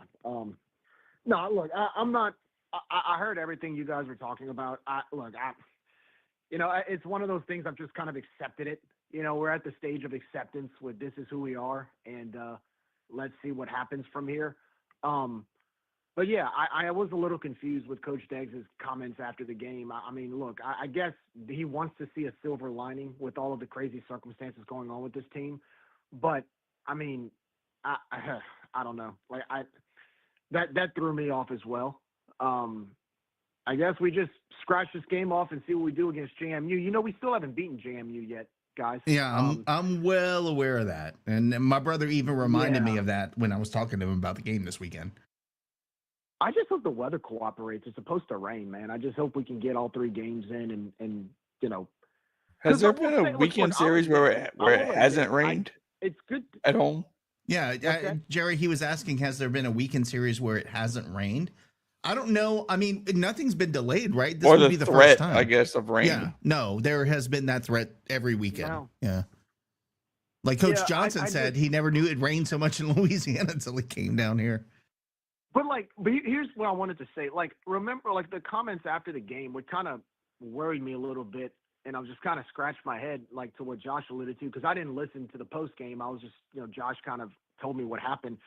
It kind of reminds me of like the Bob Marlin era of basketball when we lose by 30 and you see people comment about how hard the kids played. Oh, they played really hard. It's like we lost by 30, like all of this, we played hard. I've always said, like, even after a loss, what you think our players just went out there and just lollygagged? Like, they're always going to play hard. It's just we have a standard now, and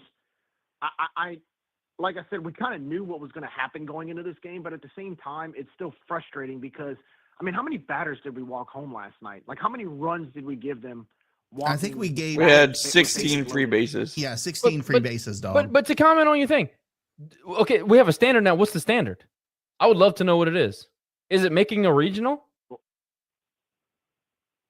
The standard for us always should be to compete in the top 30, top 25, top 30. If that's like last year, we went to the regional, we made the round of 32 or the final 32. Like, to me, like regional finals, super regionals is a realistic goal for us with a sneaky trip to Omaha every once in a while. I think that is a fair. Let's talk about that. Our standard should be we get better every year, and we have for the last 3 years. Taking steps, I agree. But so if we reside in a top 5 RPI league, right? Top 5 RPI league. Yeah. And the other program that's consistently what we call our peer, that's what we say, Southern Miss. And you could throw in Coastal. I know they're up and down, but Coastal sure. is. Okay, fair enough. Southern Miss, I think, even best that, right? Coastal's been to a super recently. Southern Miss has been to a super recently. When's the last time we went to a super? 2015? 15, yeah. So what's the standard here? Like, honestly, 2015 is 10 years ago. That is a once in a blue moon situation. So what's the standard? Because if making the tournament is the standard, I'm out on that. But that was but again, you got to get better. So okay, we made it 3 years in a row. We need to take the next step. We ain't looking like we're taking the next step. Not only have we not taken the next step, we've regressed majorly. And some of it is injury, and some of it is youth. I get it. But dude, you had a core coming back. Stelly, Amade, Cuff is a sophomore, but you had Jose. You had guys in place. You have Chase Morgan, an All-American pitcher. Nobody can tell me that this is okay. Nobody can tell me that this was the standard and this was the expectation of 2025. I'm sorry. Nobody in this program, and you know it, Nick, and y'all all know this, what I'm saying. Nobody was talking about being a 500 freaking ball club. No, nobody. We had Kendall Rogers on here. Now, Kendall, bless his heart, he does this every year. He comes up, he pumps up the team. He sees the talent. He knows the kids. He says how good we're going to be. And like going back to what Ryan's saying, he's like, here we go again. We're in the middle of the season trying to figure it out. We usually figure it out before the middle of the season. Like at this point, we're kind of like, okay, I think we got our rotation. I think we got our lineup. This is significantly a step back from what we have been in the last 2-3 years. I'm sorry. I don't think it's going to be the situation like we had with softball last year, because softball was at this point. Well, you can't be with a below 500 record, and they blew the doors open. The whole program was blown up. But this is completely, and Glasgow left without nobody had a clue. He left us in the middle of a transfer window, and he took 7 players with him. Half of them were All-Americans. Completely different situation. This here, if you go back to Deg's comments in the fall after we played LSU and listen to what he says, this dude's acting like we're a top 25 freaking team. And I think every one of us expected that, especially with the pitching staff that we assembled. Well, I'll say this. Let me chime in real quick. Like, look, I didn't realize we have 24. There's 32 players, 35, something like that on the roster. Out of that 35, I believe 24 are freshmen and sophomores. So I will say, I hope that these guys stick around, because I mean, look, an Owen Galt, a Brooks Wright, dude, if somebody throws them money, I love those kids, but they might leave. So the good news is that we do have enough youth to where if they stay, even in this tough time of NIL, if they stay, then I think we can build something special in the next year or two. The problem that I have now is, even in spite of the youth, you shouldn't be getting swept by McNeese. You shouldn't go on the road to Hammond, lose 7-1 to Southeastern, only giving 4 hits. You shouldn't be getting run ruled by anybody, like RC said. Even if it's LSU, you should not be getting run ruled by anybody. And you shouldn't be losing games off of blunder errors and lack of aggression at the plate. I think even with the youth, it's the fundamentals that we're struggling with that bothers me. Like last night, the 16 free bases. I mean, come on. I don't care if it's LSU. But why are we still talking about this halfway through the freaking season, dog? And this is Herman. That's what I'm saying. And this is not Kirby. This is not Will Taylor. This is a seasoned vet. But make the adjustment across the board. They all do it. except for SEMO. I don't know, man. I don't know if we're trying to be too cute. I don't know. I know we had road pitching for colors. I don't know what that is but like we're halfway through the season and we've almost regressed. If we're being honest, we certainly haven't improved. It's almost a regression because now we have players that are injured. So I guess. RC made a point, asked if we can go 19-11. Do I think we can go 19-11? I think it's possible because let's be honest, the schedule lightens up a lot compared to the first 5 or 6 weekends. Okay, so ULM. Fact checker Lane. It doesn't lighten up. They're not. What's that? We're about to fact check you on that, but go ahead. We're fact checking because this league is good. That's fine. I mean, you still got Southern Miss. You still got a decent Texas State team. But I mean, look, the first 5 weeks. I mean, Nebraska's not as good, but San Jose State's a lot better. I am worried about losing the series to ULM. We could get swept by ULM. I've watched them play. So is it on the road?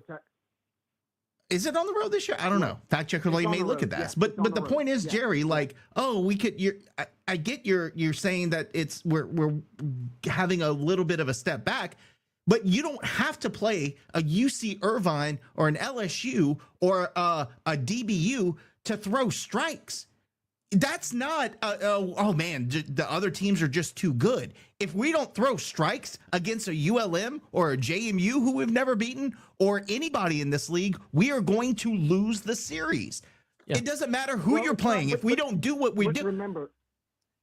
Remember, like against those other teams, we couldn't hit off of them either. And I'm curious to see if this optimistic mindset that our hitting is getting better, against these lesser quality teams compared to a UC Irvine, I would hope we can hit the baseball to kind of compensate for the lack of pitching. I'm not. Pitching's been better than hitting. I'm not going to come in here and say we're gonna kick the doors down the second half of the season. But I will say that I am curious, starting this weekend against a JMU team that's pretty kind of struggling a little bit this year, if we can find a way to build some confidence. I mean, I don't want to gauge what happened last night as like this, premonition that we're just gonna be bad the rest of the year. I mean, look, that LSU team, I'm gonna be honest with y'all, like they can win a national title. They're that. No, they can't. But, they don't have the pitching to win a national championship. But it's not even the point. They're not winning a national championship. They don't have the pitching. But it's not about that. That game is irrelevant to us. They're a top 5. But they're still a top 5 team, is what I'm saying. But they're not a national championship. They're not. But what I'm saying is I'm agreeing with you. I'm agreeing with you. The game is basically irrelevant to us because the game, we know that we can't compete with a team like that right now, especially in the way that the injuries and the shit. But it's the coaching decisions. When you're up against the wall, the decisions that are being made is way more concerning than the talent level. That's what I'm focusing on. I mean, yeah. I mean, look, that's definitely a factor into it, But what I'm saying is I'm just kind of curious to see what we look like with the remainder of the schedule. I mean, we've got, look, Arkansas State's not playing too well. Marshall's okay. They're not bad, but like JMU's struggling right now. Texas State's going to be a challenge, but we don't play Marshall this year. So, I mean, look. Tell us the scheduling. Do I think we could be a 500 team? Yes. I think we can finish above 500, but, we're going to have to fix some of these issues, and that includes throwing strikes. If we can do that and hit the ball, we can turn it around. It's just a matter of if we want what our want is, and we cannot have any more performances like we had in the midweek game in Hammond playing Southeastern where you only mustered 4 hits.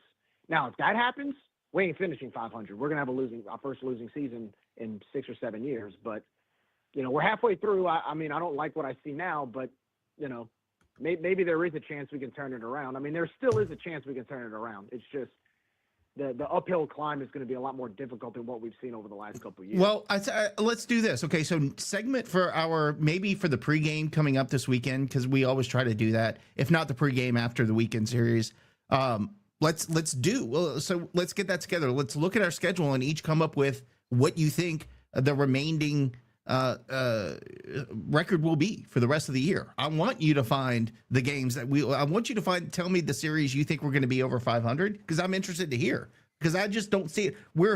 Andy brought it up. He said we're struggling in midweek games.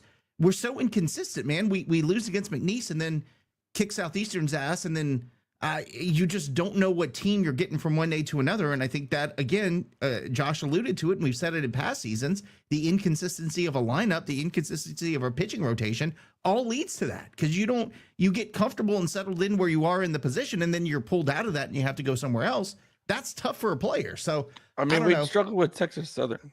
I know we struggle with Texas Southern, Jerry. And I mean, I get it was rain and all that, but excuses. I mean, it was excuses. We gave up 11 runs that game. Oh man, McNeese. Well, the lights at night. You can't. Are you kidding me? That was a red flag.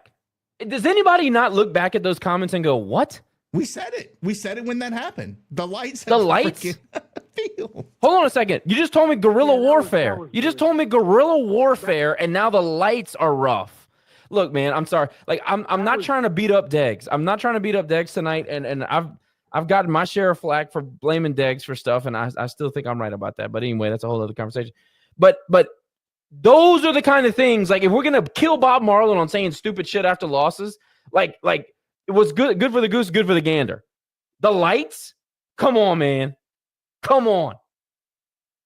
Demontre's asking if is 20. I don't know when his contract's up, but he's asking 2026 contract year for Deggs. Is he feeling the pressure? I don't think so, man. I think, and he can correct me on this, but I think it's Dumatrate. But what did I say? Demontre? Demontrate, I like that. I like the way I say it better. It's like Desarmo, DiGiorno. One of the best, all-time best Cajun memes. Yeah. I don't think it matters, because who's putting pressure? Who's putting pressure? Bro, we had a coach for 15 years that got us to 2 NCAA tournaments, but he won a lot of games, so we were good with it, right? Hey, go back and watch the press conference when the radio guy, is like, "Oh, we're here to win championships, and that's our standard." Except I defended a guy who was 6th place average over 15 years. It's amazing. Who's putting pressure though, Chris? Honestly, like I don't.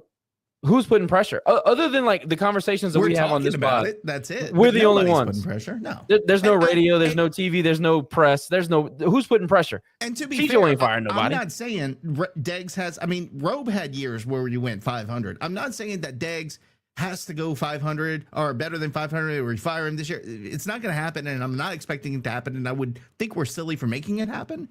But if we continue to do what we're doing this season, we have attrition next year. We have guys that we're pumping up as going to be the greatest team in the world, and we do it again, then yeah, there should be some pressure on any coach that does that. Higgs is gone next year. I'm worried about Simo gone, man. I'm firmly in the camp that Simo's going to take the money and bounce. Who wouldn't? I would. If he were your kid, Nick, are you going to tell him not to take the money and go to Texas? I'm telling, we're making life decisions out here. Let's be honest. I think Torres has one more year.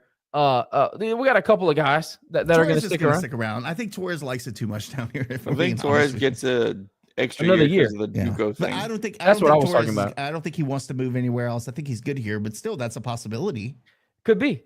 But I mean, when you're an All-American pitcher and you don't get the support to have national prominence, because, it doesn't matter if he's an All-American and goes undefeated the rest of the season. It's all going to be based on how the team does. And if we suck, he's not getting attention. And dude, you're going to kill a kid for wanting to win a national championship? No. I'm a competitor. And I'm I know you talk to his parents, and I do from time to time. Like, I'm not going to tell his dad, like, y'all are assholes for leaving the program. We got to be loyal.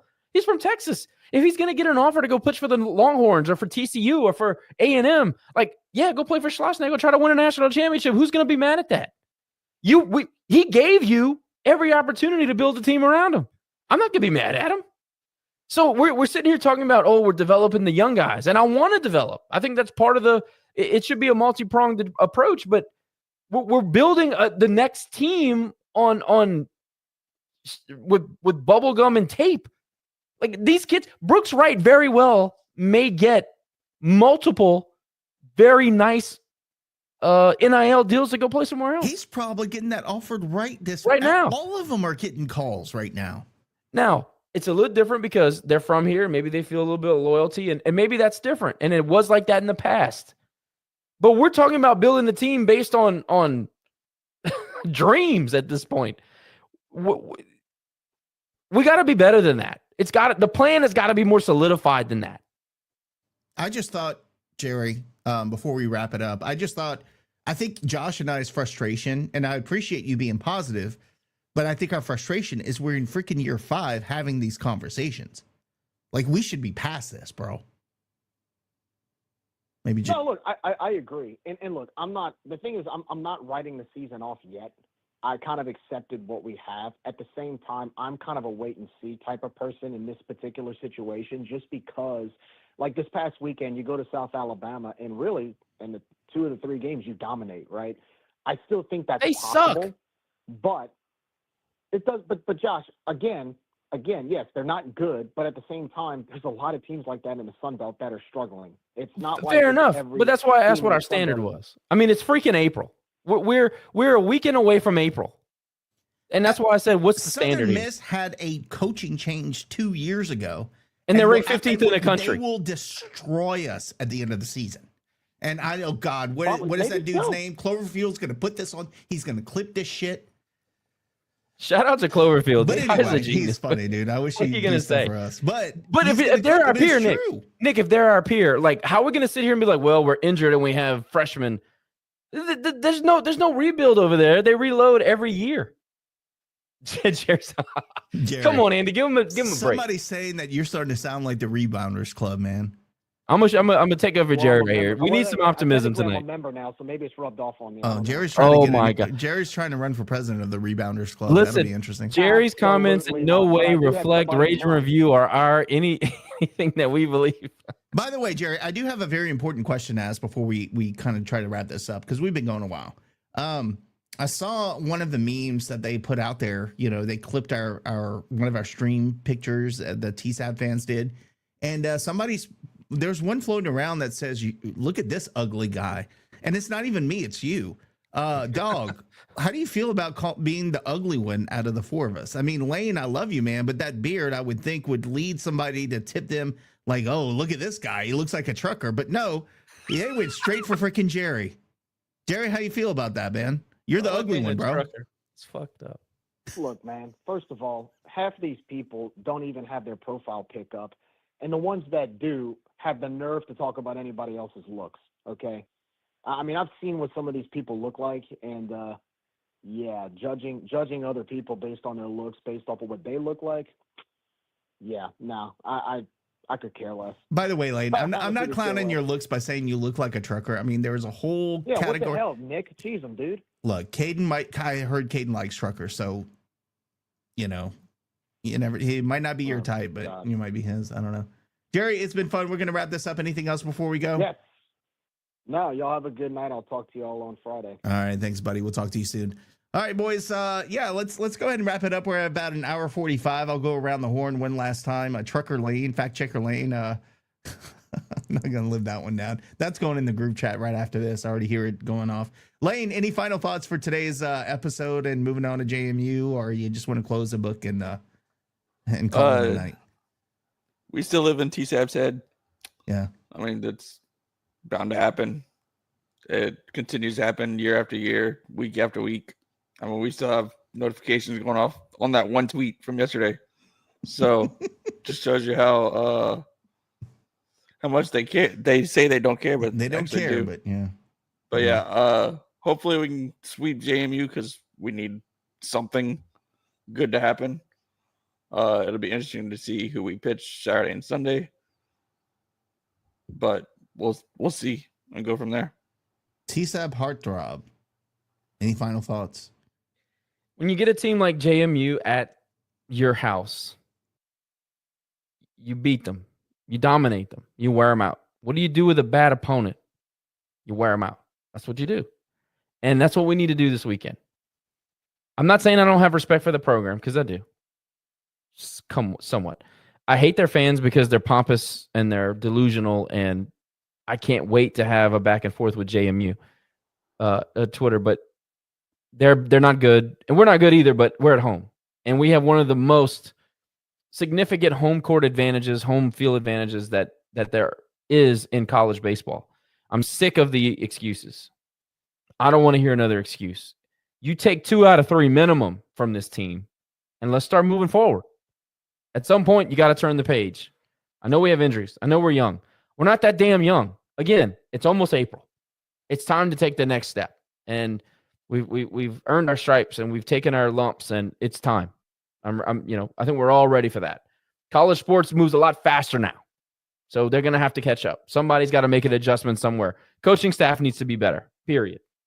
Y'all can kill me for saying it. Coaching staff's got to be better. That's on the pitching side and on the offensive side. Everybody's got to be better because this is unacceptable. This is not our standard. I asked the question because nobody can tell me what our standard is right now. Is our standard making a regional? Well, I don't accept that. Hiring Deggs was not about getting to a regional every year. Hiring Deggs was about walking through the gates of Omaha. Did he not say it? He said it. We play it every single episode, man. Absolutely. And that's where we belong, because that's the type of program we have here. That's the kind of fan base we have here. That's the kind of prices the tickets cost. That's the kind of financial support people have committed. It's time to get back. You want to talk about the business of Raging Cajun baseball? The business of Raging Cajun baseball is expecting to be in a regional every year, every other year, period. That's what Southern Miss expects, and we act like they're our peer. So why can't we do it here? Just say that. Last night is irrelevant. It is really a midweek game. We weren't going to win. We all knew that. I'm over it. The people that get on these platforms and do the things that they do, like this, you can say a million things about how trashy they are and trailer park and dumpster divers. And I can get into the insults, but it's a waste of my time. But then there are certain select people like Gaden who think that they can take it and cross the line and that there are no repercussions. But I'm just going to tell you, you would be incorrect in thinking that. And if you think that this is over, man, you are wrong. This has just begun, and you picked the absolute wrong person to fuck with. I just know that. And I'm not going to say anything explicit here because I don't want to give anybody any fodder, but man, you made a huge mistake. And that'll become evident the longer that this goes. But anyway, beyond that, we've gone back and forth with every fan base across the Sun Belt, some in the SEC, lots of people across the country. And we never, ever have to deal with the absolute Seward rats that we have to deal with anytime we play Baton Rouge. And I just want to make that clear. Like, it's not about the banter, and it's not about what we say or how we say it. It is all about the audience, and it's all about how they respond to the things that are really nothing for everybody else. And it's why people hate LSU fans. And this is like countrywide. People hate LSU fans because of Gaden and trolls like him. And I'm gonna keep doing it, and I can't wait till he responds so I can continue my step up tier. But just understand that it's not a mystery why people hate their fans. And the more that we deal with them on a professional sense, Nick, the more that we get to talk to their SID and their communication and their coaches, you start to understand that it's really not the school. And yeah, there are some pompous assholes and they can be pricks, and I get that. But 9 out of 10 of them are just professionals, and they're doing their job, and they do a good job at what they're supposed to do, and their broadcast is A1, and their teams are well prepared and they're well coached, and they are pros at what they do. It's not really about that. It's just about this awful following that they have. And I've just gotten a PhD in learning about that dynamic. And this is just another one of those refresher courses. Anytime you engage with their fans, get ready, because here they come. The trash is coming out, man. Yeah, I mean, perfect example on the screen. Has Rosary in her name and making fun of Coach Robichaux passing away. By the way, had some of her fans defending that and saying, Robe was trash anyway. I played American Legion and he hated you. Well, like, come on, dude. Now you're just saying stupid shit just to piss us off. Anyway, yeah, that's about it for me, boys. By the way, you said something, Josh, that really hit. We do have one of the best atmospheres in the country in baseball, so definitely get out to the Teak this weekend. And also the best 7th inning stretch in all of college baseball. Wanted to rub that in, Josh, because we know how much you love center field. Like, subscribe, share, talk about us, even if you want to be a TSAB fan. I mean, there are LSU fans who are cool as shit, and then there are TSAB fans. We saw a lot of TSAB fans last night. To the LSU fans watching, appreciate you. Yeah, and again, like, subscribe, Tell your friends. We would love to continue growing. Josh, one last thought. Rest in pieces, Cajunomics, bitch. Yeah, I got that. I will take credit for shutting them down last night. So my name was on that too. I don't know if you guys saw that. Like literally, Nick Domingue shut this down. You should have put his name on it. Oh, Caden? Oh, that'd have been the guy. No, not Gaden, Ash. Oh, Ash Reese. What up? We know who you are now. Be careful what you say. All right. For Lane, for Josh, for Jerry who dialed in, I am Nick. Y'all have a good rest of your day. We'll talk to you hopefully before this weekend. And until then, take care, everybody. And as always, go Cajuns.